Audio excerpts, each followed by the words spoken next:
Aujourd'hui, quelque chose ne tourne pas rond dans le monde de l'entreprise. On le sent très régulièrement en tant que spécialiste du management quand on en parle avec les dirigeants.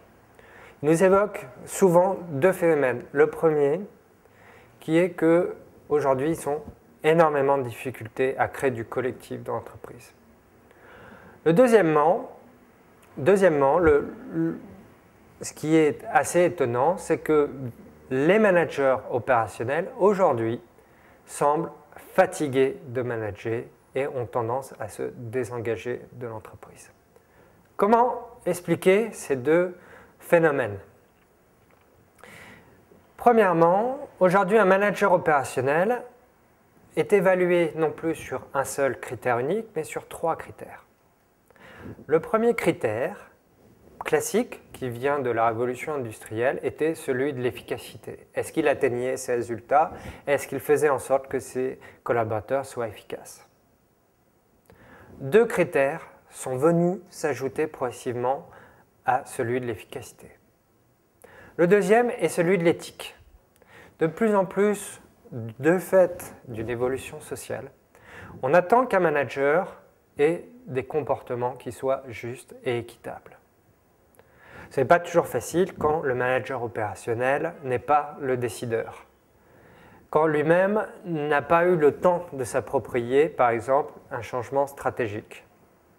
Et par rapport à ça, il peut être dans un style de management directif qui est en opposition frontale avec le critère de l'éthique. Le troisième critère est celui de la santé. Aujourd'hui, la société occidentale se structure autour de la valeur santé. La santé est une valeur qui est de moins en moins négociable. Et on s'attend à ce que dans l'entreprise, tout soit fait pour que les pratiques d'entreprise ne dégradent pas la santé des collaborateurs. Ce qui veut dire qu'aujourd'hui, un manager doit effectivement rendre ses collaborateurs efficaces, mais également favoriser la santé, notamment psychologique, de ses collaborateurs.